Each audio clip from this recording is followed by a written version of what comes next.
It was July 17th, 1970, one of those Texas nights where the air hung thick and slow, where porch lights hummed against swarms of moths, and where everyone knew everyone by name. 17-year-old Michelle Parker had spent the evening with her friends at a local diner off Elm Street, laughing over cherry sodas and jukebox songs that drowned out the worries of the world. She was supposed to be home before midnight. She never made it. Her last phone call came at 11:42 p.m. She told her mother, "I'm just a few blocks away." It was the kind of promise every parent takes for granted until the silence that follows lasts a lifetime. When the clock hit 12:30, her father drove the familiar route himself, headlights cutting through empty streets, every corner more suffocating than the last. The road was quiet. Her shoes were not on it. Her laughter was gone. Only her scarf was later found near the ditch off Westmoreland Road, torn and dirt-stained. In small towns, everyone believes safety is born from routine, from knowing the faces on your street and the rhythm of your nights. But that evening, Dallas learned that routine can be the most dangerous illusion of all. Have you ever trusted a familiar road, only to realize it never really knew you back? She thought her hometown would protect her. She thought everyone did. Subscribe, because safety isn't what it used to be. By sunrise, the Parker home no longer felt like a home. It felt like a waiting room for bad news. Neighbors gathered in nightclothes, bringing flashlights, coffee, and prayers that no one knew how to say out loud. The police arrived just after dawn, notebooks open, radios crackling, asking questions that sounded more like accusations than help. Michelle's mother, Clara Parker, stood on the porch clutching her daughter's denim jacket like it could still bring her back. Her father, Robert, searched every field and drainage ditch himself, refusing to stop even when his legs gave out. He told the officers, "She's close, I know she's close." But close wasn't enough. For 3 straight days, Dallas police combed through creeks, vacant lots, and alleyways. Helicopters circled overhead. Flyers covered every telephone pole in town. Missing Michelle Parker, 17, brown hair, green eyes, last seen wearing a white sundress. Her friends stopped coming by. Strangers stopped making eye contact. By the end of the week, the word missing had turned into something colder. Gone. The search officially ended on July 22nd. But for the Parkers, time didn't move past that night. The phone would still ring in the middle of the night with false sightings, prank calls, or silence. Every time it did, Claire answered. Every single time. For most people, the case of Michelle Parker was a tragedy. For her parents, it became a new kind of living, one defined by waiting for a doorbell that would never ring again. What would you do if the world stopped looking for the person you love most? The searchlights eventually went dark, but something in Dallas stayed dimmed forever. People started locking their doors before sunset. Mothers who once waved from porches now walked their children all the way to the bus stop, watching every passing car like it carried ghosts. The familiar laughter that once rolled down Elm Street disappeared into whispers. No one said it out loud, but fear had changed the town's pulse. Every small community carries its secrets. But after Michelle vanished, even kindness began to feel suspicious. The man who pumped gas at the corner station was questioned. The mailman stopped smiling. Even church felt different, quieter, heavier, as if the prayers were being spoken to walls instead of heaven. Reporters came and went, chasing headlines until a bigger story elsewhere stole the spotlight. By August, the Parkers were left with silence. And silence is its own kind of cruelty. Clara stopped sleeping. Every night she sat by the living room window, the porch light burning like a promise that Michelle would find her way back home. Her husband replaced that same bulb every time it burned out. Neighbors would see its glow at 3 in the morning and know the Parkers were still awake, still waiting. That summer ended in silence, but it never ended for them.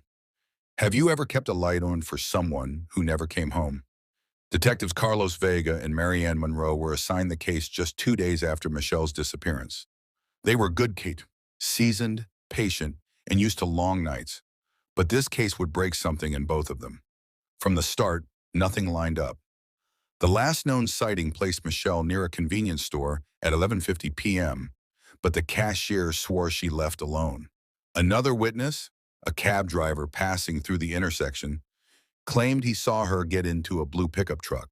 He couldn't remember the license plate, only that the truck had one broken taillight. The department followed that lead like it was gospel.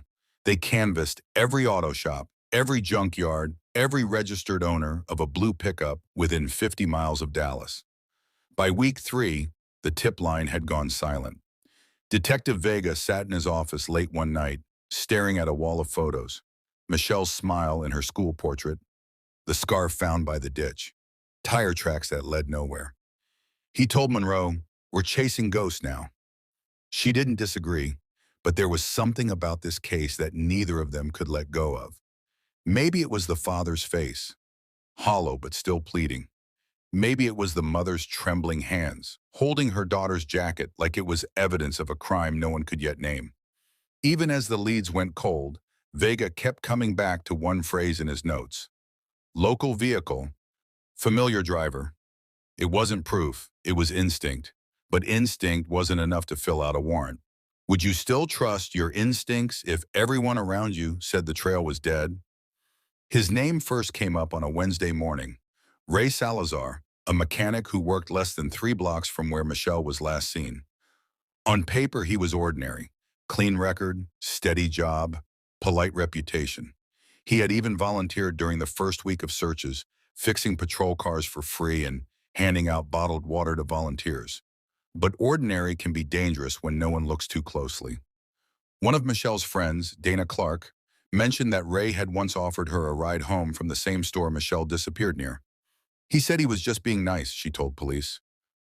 But the way he looked at me, it didn't feel nice. Detective Monroe noted it down. She said nothing at first, but her pen dug a little deeper into the page. Vega called Ray in for questioning that afternoon. The interview was uneventful, almost too calm. Ray smiled through every question. He said he'd never spoken to Michelle, didn't know her family, didn't even recall the night she vanished. His hands were steady, his voice clear. His alibi, spending the evening fixing a carburetor at the shop, was supported by his apprentice, a teenage boy who seemed terrified to contradict him. When Ray left the station, Monroe turned to Vega and whispered, "That man's hiding something." Vega didn't disagree, but without evidence, no fingerprints, no weapon, no witnesses, all they had was suspicion. Within a week, Ray's name leaked to the local paper. The headline read, "Local mechanic questioned in teen's disappearance." The town erupted. Some demanded his arrest, others defended him. "He fixed my truck for free," one neighbor told reporters. "He's not that kind of man." The DA advised the detectives to move on to stronger leads. By month's end, Ray Salazar's file was marked cleared for lack of evidence.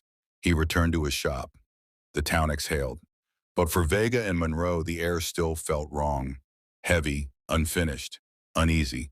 Would you trust a man everyone swore was good, if your gut said otherwise? While the case files gathered dust, Elena Ramirez refused to stop. Every morning before sunrise, she drove the same route Michelle had walked that night, from the store on Jefferson Avenue to the bend near Miller's Creek, leaving a single white flower at the spot where her daughter's scarf was found. She did it for 20 years. Her husband, Luis, couldn't bear to go. He built a small wooden cross for their front yard instead, painting Michelle's name by hand. Neighbors would sometimes see him standing there long after midnight, silent, staring at that cross like it might answer him back. The Ramirez family became a fixture of grief in Lancaster. Flyers yellowed on their porch, candles burned out and were replaced again. Reporters stopped calling, but Elena didn't stop speaking. She called the police station every year on her daughter's birthday, asking if there was anything new. The officers grew younger, their voices less certain, their tone more rehearsed. "We're still looking, ma'am." By the early 2000s, the story of Michelle's disappearance had turned into something people whispered about but didn't want to discuss.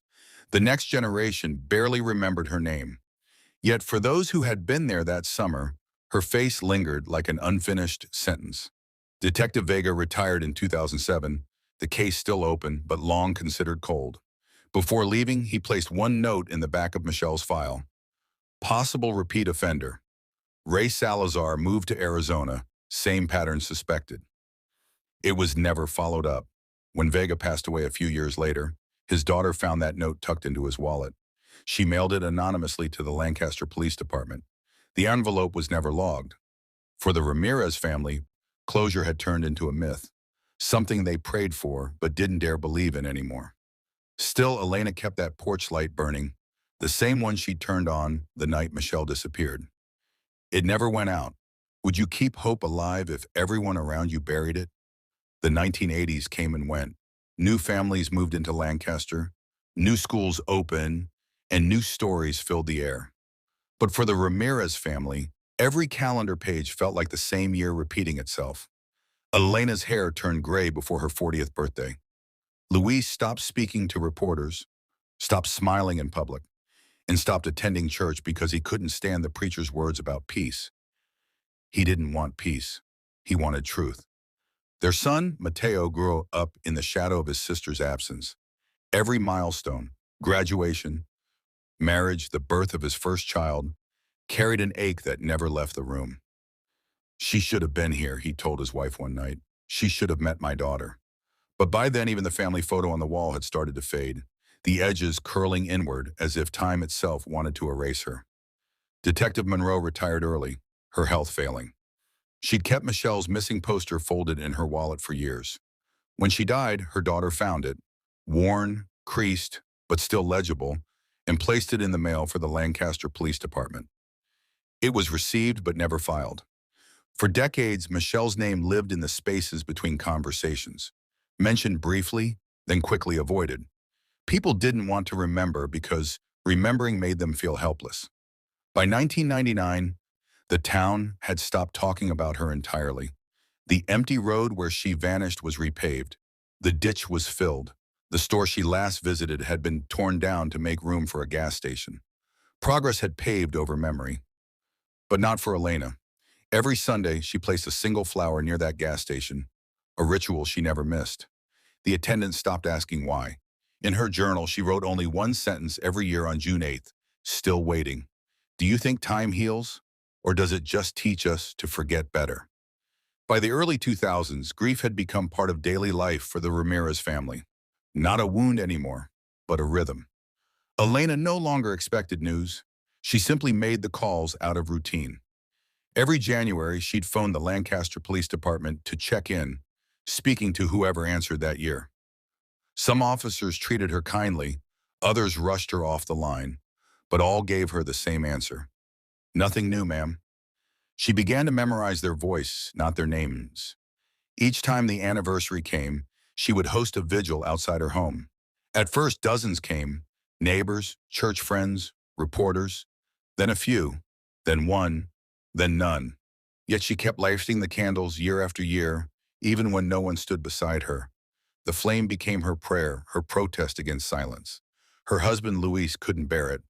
By 2008, he'd left town for work and never came back.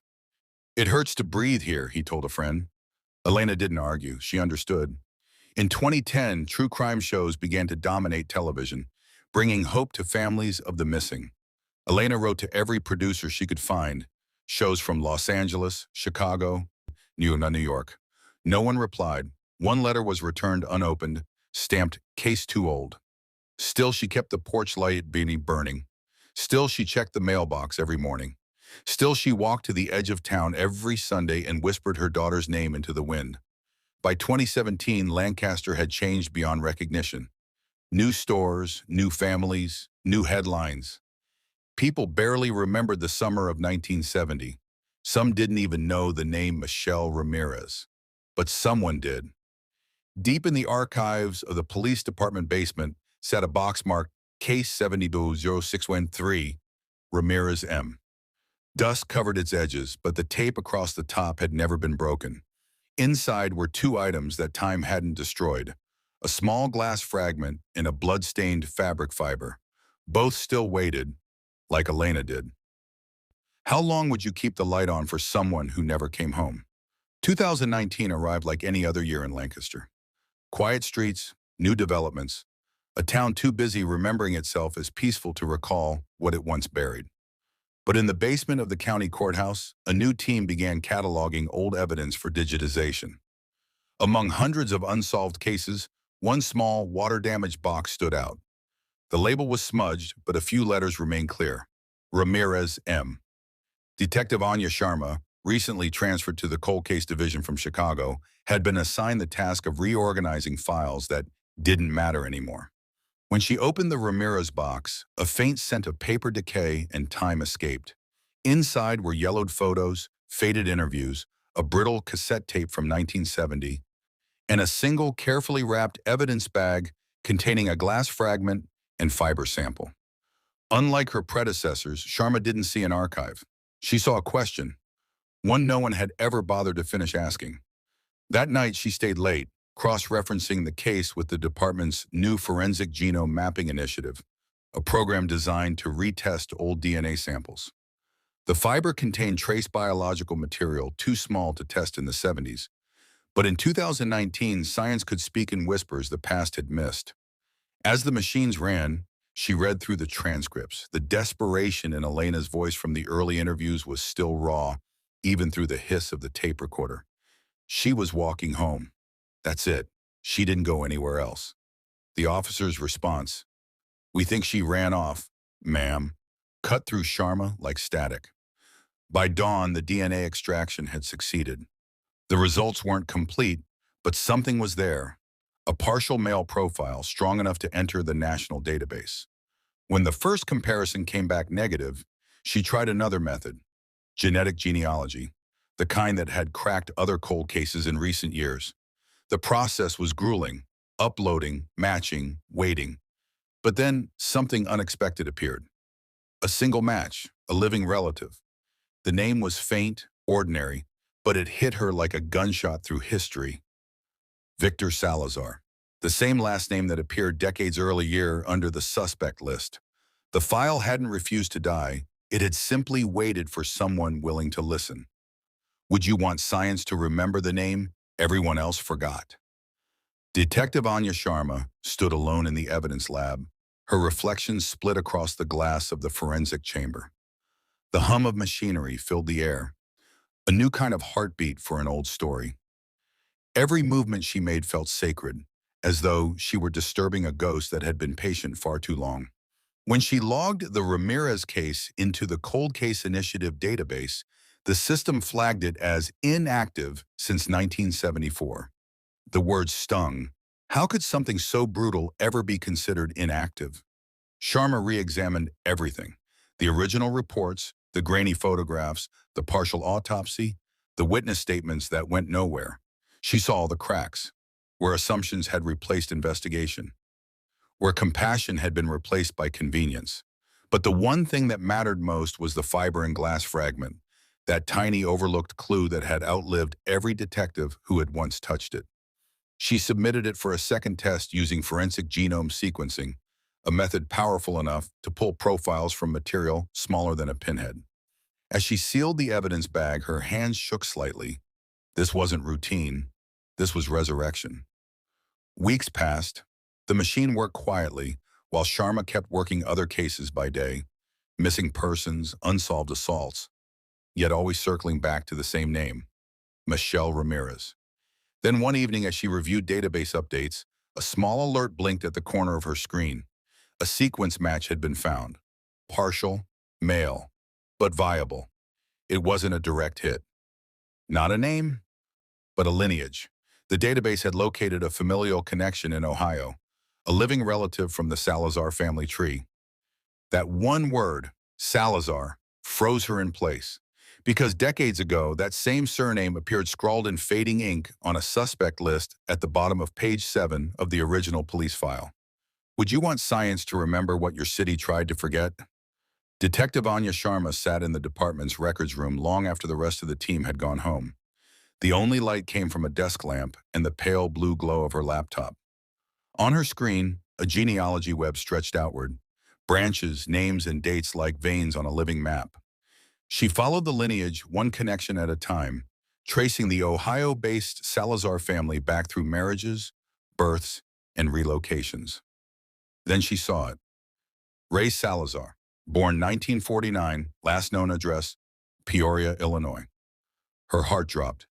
The same man interviewed in 1970, the same name Detective Vega had once written beside unverified alibi.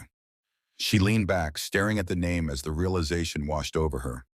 For nearly half a century, this man had been walking free, living under sunlight while the family he shattered sat in the dark.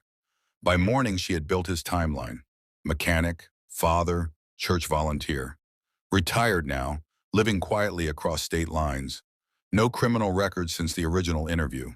Not even a speeding ticket. She printed everything. Family tree, address, employment history, archived photos, even a grainy shot from a 1971 community newspaper showing him shaking hands with a police officer during a charity event. The arrogance of it made her stomach turn. Still, procedure demanded caution, so she didn't rush. Instead, she coordinated with the Cold Case Division's forensics unit to discreetly obtain a discarded item for DNA confirmation, something that would either connect the final dots or clear him once and for all. A week later, an evidence courier dropped a sealed plastic bag on her desk, a coffee cup collected from a diner in Peoria. Her palms went cold as she sent it to the lab for expedited analysis. Days later, the results returned. 100% match. Ray Salazar wasn't a suspect anymore. He was the answer. What if the man your community trusted the most was the one it should have feared all along? For the first time in years, Detective Anya Sharma couldn't sleep.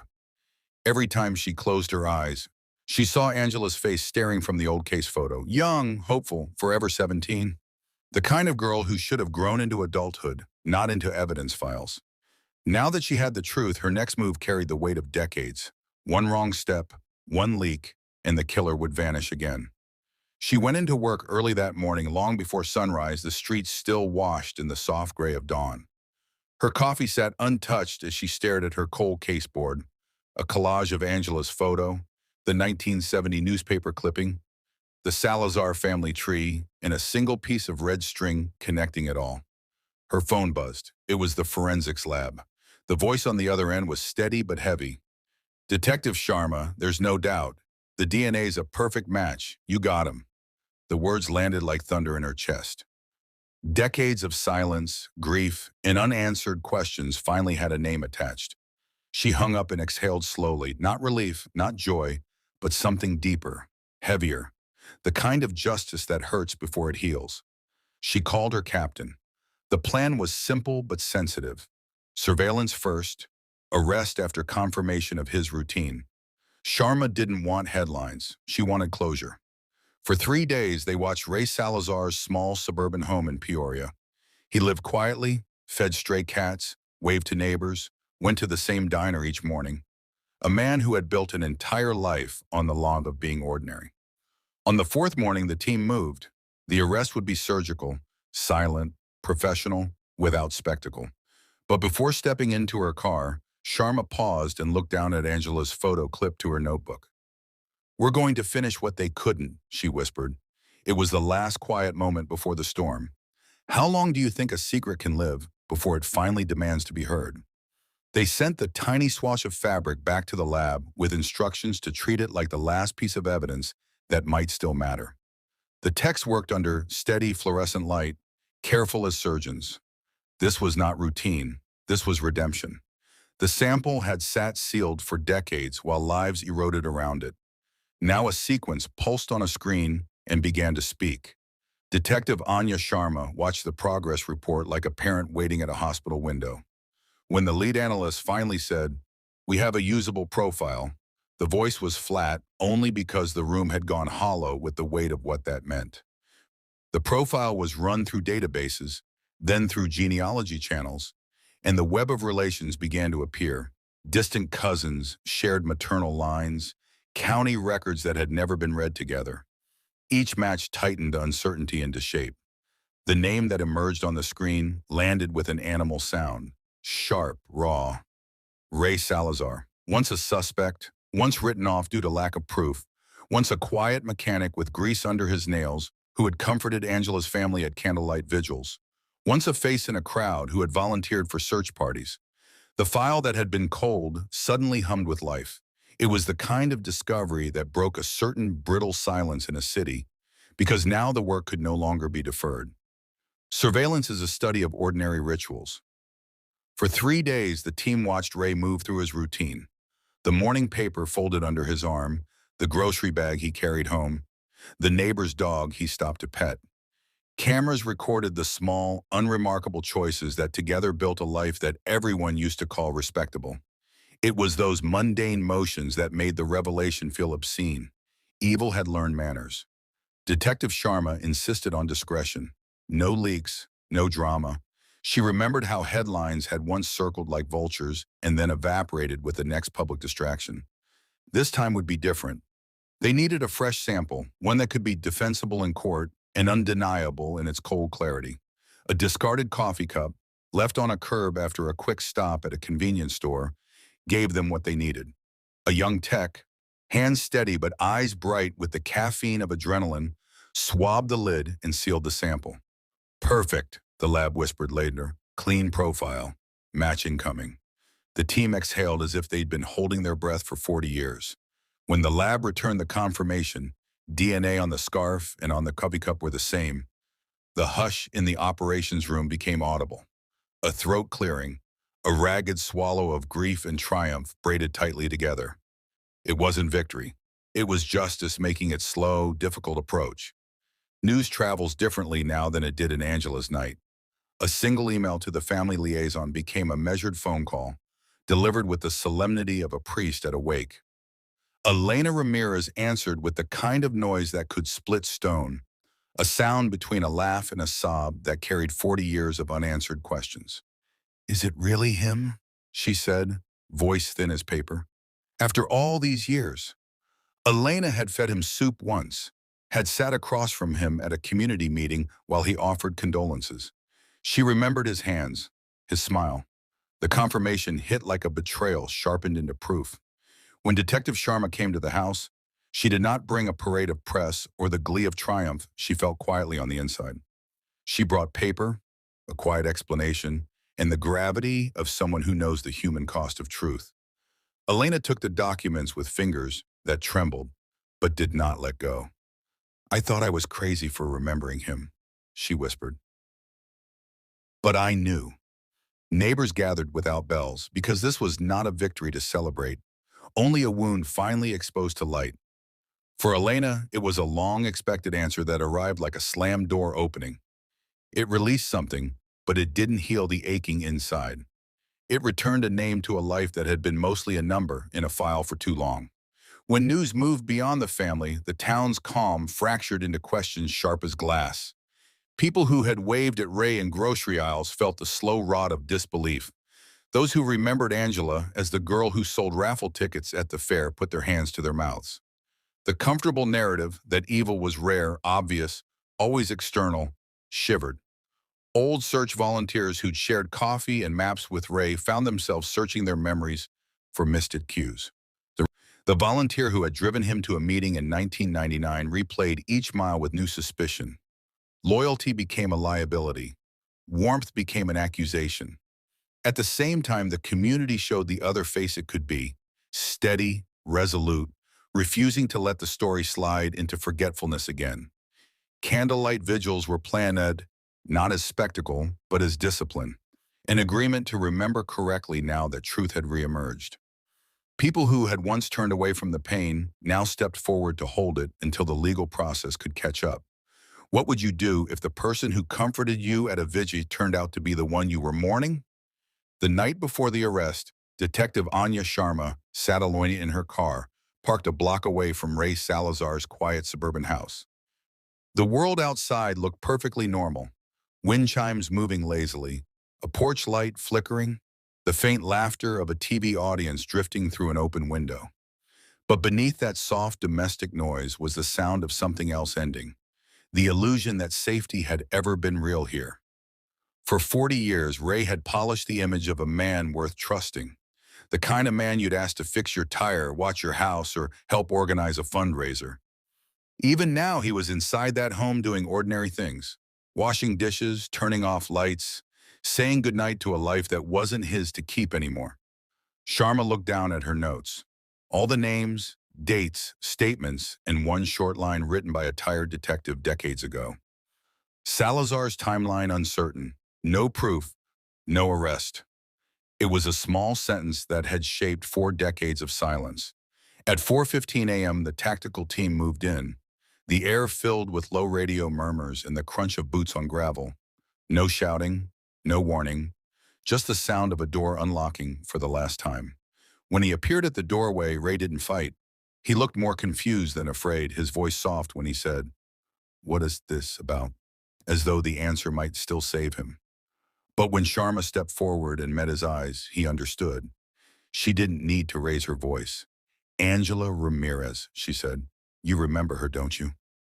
He froze, just long enough for the officers to take him by the wrists. There was no confession, not yet, just that small flicker of recognition, the kind that only guilt can't hide. Outside, the dawn began to break. Slow, colorless, in cold. For 40 years, Lancaster had carried this man's lie like an old scar. Now, under the pale Texas morning, the truth had finally stepped out of his grave. What if the person you trusted most smiled in your face, knowing he'd buried your peace decades ago? The sun had not yet broken over Dallas when the news began to spread. Word traveled the way shock always does, quiet first, then roaring. In the early light, the street where Ray Salazar lived looked almost peaceful. A small crowd gathered behind police tape, watching the slow choreography of justice decades overdue. Detective Anya Sharma stood by the patrol car, the arrest warrant trembling slightly in her grip, not from nerves but from the pulse of what this morning meant. This was the day truth came home. The day the Ramirez family would finally stop being a headline and start being human again. When Ray stepped outside, he didn't resist. He simply blinked into the morning air like a man waking from a dream that had lasted too long. The officers spoke quietly as they cuffed him. Neighbors whispered, some crying, some staring with empty eyes. "He helped us rebuild our fence last year," one woman murmured. "He brought soup when my husband got sick," said another. Sharma said nothing. She had seen it before. How ordinary faces could carry extraordinary lies. As he was led into the car, the cameras arrived. The same town that had forgotten Angela's name now remembered her all at once. Microphones crackled with questions, but Sharma kept her gaze fixed forward. She knew this wasn't a victory march. This was a reckoning. In that moment, Dallas stood still, not because of the handcuffs or the headlines, but because evil had looked so much like kindness for 40 years. What would you do if the man fixing your mailbox was the same man who stole someone's life? When the warrant extended to Ray's garage, the team expected to find tools, old tires, maybe scraps from his years as a mechanic. What they uncovered instead was a quiet museum of guilt, things that didn't belong to him, and one thing that never should have existed at all. The first discovery came quickly. A small, rusted wrench wrapped in cloth. It was ordinary until they noticed the faint specks caught in its grooves. Microscopic remnants of blood long since dried. The second came from a workbench drawer, a broken silver bracelet with a single letter A hanging from its chain. Angela's mother had described it once, years ago, saying she had saved for weeks to buy it at the county fair. But it was the third find that silenced even the most seasoned officers. An old glass fragment, preserved like a keepsake with fibers pressed against it that matched the sundress Angela wore that night.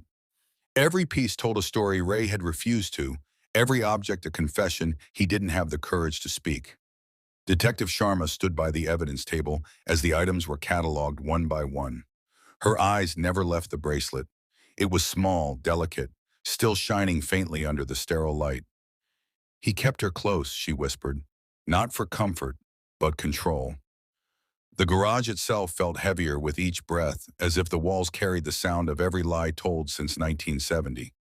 Ray Salazar had lived here, worked here, prayed here, but this was no sanctuary. It was a graveyard with a roof. Outside, as officers carried the sealed boxes into the van, Sharma didn't follow right away. She looked at the open garage door and said softly to herself, he thought time would bury her. But she waited for this day.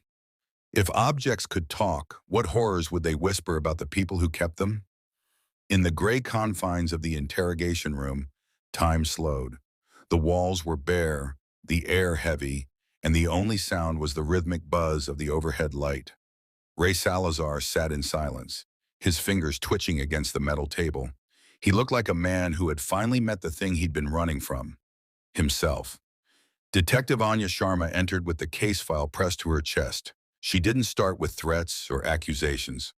Instead, she slid a small photograph across the table, a faded snapshot of Angela Ramirez, smiling, carefree, 17 forever. Ray's eyes flickered toward it, then down as if it burned to look at her. "You knew her," Sharma said quietly. "You said you just gave her a ride. But you didn't stop there, did you?" For a long moment, there was nothing. No denial, no outburst. Just the sound of his breathing, shallow and uneven. When he finally spoke, his voice was cracked. Not from emotion, but exhaustion. "It wasn't supposed to happen. She got scared. I panicked. I didn't mean to." Sharma didn't flinch. "You buried her, Ray. You left her family to rot in that silence. You watched her mother beg for answers every year while you smiled in her face." That broke him. His hands trembled. His eyes filled with tears that didn't belong to guilt, only fear of losing control. He leaned forward, elbows on the table, and whispered, "I thought if I prayed enough, it would go away." "Prayers don't erase graves," Sharma said, standing.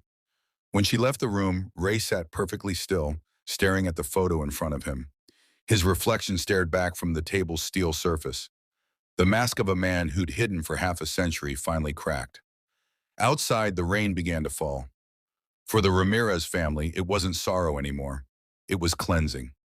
Do you think guilt ever fades? Or does it wait for the right question to break it open? By noon, every television in Dallas carried the story. A 72-year-old man, once called the most dependable neighbor on the block, had been arrested for the 1970 murder of Angela Ramirez. The footage played on repeat, police escorting Ray Salazar in handcuffs, his head bowed, his gray hair glinting under the harsh sunlight. The neighborhood that once called him friend now felt cursed. People gathered in small, uneasy clusters, their voices hushed as if afraid to speak the truth aloud. "He fixed our porch last summer," someone said. "He taught my son how to change oil," another whispered. The realization hit them like a cold wind. The man who'd blended so perfectly into their lives had been hiding a body in their history. At the grocery store, a woman covered her mouth as the radio played the headline. A teacher at the local high school broke down mid-class. Even the church, where Ray had once volunteered to read scripture, canceled that week's service out of disbelief. Detective Anya Sharma watched the coverage from her office. She didn't smile.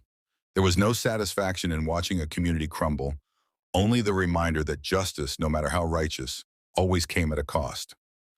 Outside City Hall, Elena Ramirez, frail but unshaken, stood before the microphones. Her voice carried steady and soft through the noise. He thought no one would remember her. But we did. I did. And in that moment, the decades of silence broke.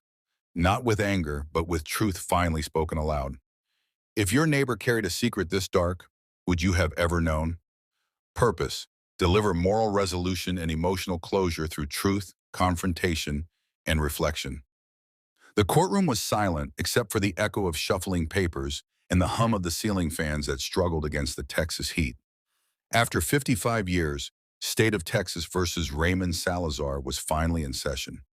The benches were filled with faces that had aged through grief. Angela's former classmates, now grandparents themselves, her relatives who had spent their lives asking why. Ray Salazar shuffled into the courtroom in his orange jumpsuit, thinner than the man who once blended into every church gathering and community fair. His hands trembled slightly as he took his seat, not from fear, but from the weight of time catching up. The same hands that had built engines, grilled at barbecues, and shook neighbors' hands now rested shackled on the defense table. Detective Anya Sharma sat quietly in the back row, her notes closed. Her job was done, yet she felt the gravity of every heartbeat in that room. Every eye seemed to carry the same silent question: how could someone hide this long among us? When the judge called the room to order, the air shifted. Decades of silence pressed into a single moment. The prosecutor began, her tone sharp but not theatrical. "This isn't just about evidence or DNA. It's about a life that ended before it began, and a family that waited half a century for truth." Across the room, Elena Ramirez sat upright, her face calm but unyielding. She clutched Angela's bracelet, the same one found in Rey's garage, as if it tethered her to her daughter's spirit. No one in that courtroom moved as the prosecution laid out the story, the confession, the objects, the betrayal. There was no denying it now. Rey wasn't just guilty of murder. He was guilty of living freely while others drowned in grief. What would you say if the person who stole your world sat just feet away? When the moment came for him to speak, Rey Salazar didn't look at the judge. He didn't look at the jury. His eyes stayed on the table, on the photograph of Angela Ramirez, placed there by the prosecution as a reminder of who this trial was truly about. His lawyer rose first. "Your Honor," he began softly, "my client enters an offered plea, acknowledging that the evidence is enough for conviction, but maintaining he did not intend for it to happen." A murmur rippled through the courtroom. To some, it was a coward's plea. To others, it was an old man's final act of denial. But to Elena Ramirez, it was salt on a wound that had already scarred beyond repair. She didn't cry. She didn't shout. She simply said, almost to herself, "Intent doesn't matter when you bury someone's future." The prosecutor nodded respectfully and continued. "Your Honor, intent did not bring Angela home. It did not stop decades of suffering. It only shielded a man who believed time would erase what he'd done. But justice has a memory." When it was her turn to speak, Elena stood, her frame small but her presence unshakable. Her voice didn't tremble. "He took my child, but he didn't take her spirit. He thought if he hid long enough, we'd forget her name. But every birthday, every Christmas, I said it aloud, so the world would remember. Angela deserved a life, and I deserved to speak for her." By the time she sat down, even the bailiff's eyes were wet. A Detective Sharma exhaled, realizing this was what justice truly looked like. Not vengeance, but endurance. Not noise, but truth finally spoken out loud. Would you forgive, or would you finally let the silence speak for itself? The jury's decision came faster than anyone expected. After 5 hours of deliberation, the foreperson stood, her voice firm. "We, the jury, find the defendant, Raymond Salazar, guilty of murder in the first degree." The courtroom didn't erupt. It didn't gasp. It just breathed. A collective exhale that had been trapped for over half a century. Elena Ramirez lowered her head, her shoulders trembling. Not from sorrow this time, but from release, the kind that comes when the truth finally stops hiding. Rey said nothing. He simply nodded once, as though acknowledging that time had finally caught him. When the judge read the sentence, life imprisonment without the possibility of parole, he showed no emotion. The silence around him was heavier than any chain. Detective Anya Sharma left the courthouse with reporters shouting her name, but she didn't stop. She wasn't thinking about glory or headlines. Her mind was on the woman who had waited 54 years for a verdict that might bring peace, and the thousands who never got one. She whispered quietly, "Science may prove, but love perseveres." That night, the courthouse lights dimmed early, but the Ramirez home stayed lit. Neighbors passed by slowly, leaving flowers on the porch, small notes with words like, "Finally," and "Never forgotten." Elena placed Angela's bracelet, once found in her killer's garage, inside a small glass box beside her daughter's photo. For the first time in decades, her house didn't feel haunted. It felt watched over. The story of Angela Ramirez no longer belonged to whispers or rumors. It belonged to justice, carved not just in court records, but in memory. The gavel didn't end her story. It made sure no one could bury it again. When justice finally speaks, does it heal, or does it just remind? A year after the verdict, the people of Dallas gathered near the coastline where the Ramirez family once spent their summers. The city council had renamed the small walkway leading toward the water Angela's Path. Every step was lined with lanterns, glowing softly like echoes of a promise kept too late, but kept all the same. At the center of it stood Elena Ramirez, older now, but radiant with quiet dignity. She addressed the crowd not as a grieving mother, but as the keeper of a story that refused to fade. Angela wanted to be a nurse, she said, her voice carried gently by the evening wind. She wanted to heal people. Maybe she still is, just in ways we didn't expect. Among the crowd were detectives, students, journalists, and strangers who'd followed her case for years. Detective Sharma stood in the back, her eyes wet but smiling. The lanterns reflected in her gaze as she whispered, "Justice isn't just a verdict, it's remembrance." A scholarship fund had been created in Angela's name, helping young women from working-class families pursue degrees in forensic science and law enforcement. Each scholarship recipient was given a bracelet, a replica of Angela's, not as a charm, but as a reminder that truth demands persistence. For the first time in decades, Dallas didn't speak of her murder. It spoke of her life. The tragedy that once divided the city now bound it together through memory, compassion, and purpose. As the candles flickered against the twilight, a small child tugged at her mother's sleeve and asked, "Who was she?" Her mother smiled, pointing toward the framed photo on the podium. "She's the reason we don't forget." How long would you keep someone's memory alive, even after the world moved on? The story of Angela Ramirez didn't end at the courthouse or the candlelit vigil. It began again, rippling outward into places and people who had never met her, but now carried her name in quiet reverence.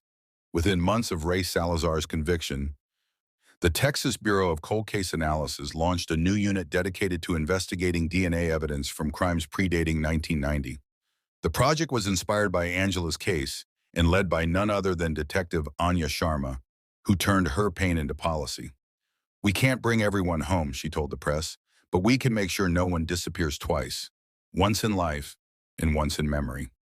Colleges across the state began teaching Angela's case as a landmark example of perseverance and the transformative power of forensic genealogy.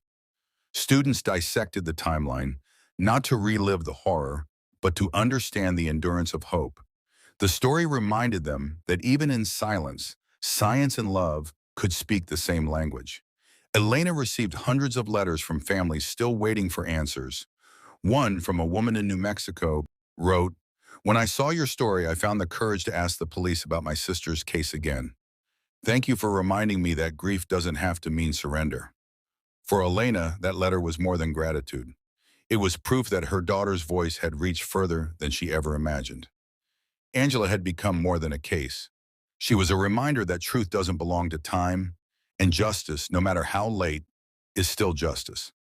Meanwhile, local churches and advocacy groups began organizing community awareness programs, teaching safety, forensic awareness, and emotional resilience to teenagers and parents.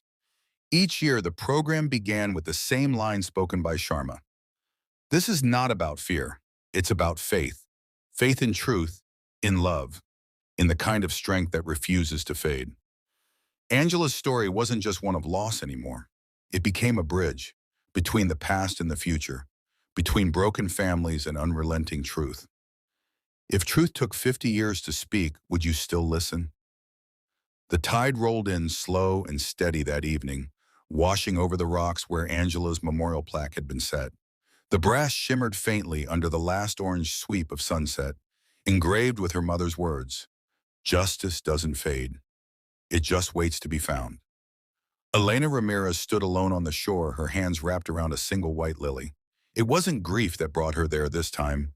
It was gratitude. She whispered softly, "You can rest now, mijija," before placing the flower in the water. It drifted out gently, carried by the same current that had once seemed to steal everything away. Behind her, Detective Anya Sharma approached quietly, her coat brushing against the wind. She didn't speak at first. She didn't have to. Both women watched the horizon, the line where sea met sky, a place where endings and beginnings became one. Sharma finally said, "You gave her voice back." Elena turned, smiling through tears. "No," she replied, "you did. I just never stopped listening." They stood there for a moment longer as the sky deepened to violet. The lanterns from the vigil earlier that evening floated in the distance, their reflections painting the waves with small, trembling lights, each one carrying a piece of the story that would never be forgotten. In the years that followed, the Angela Ramirez Foundation continued to fund forensic research and victim support programs. Children who grew up hearing her story learned a truth most adults forget, that justice is never quiet. It just waits for someone brave enough to speak. A news anchor closing a segment about Angela's case once said, She may have vanished in 1970, but her light outlasted every shadow. In a city of millions, one young woman refused to be forgotten. And because she held on, so did justice.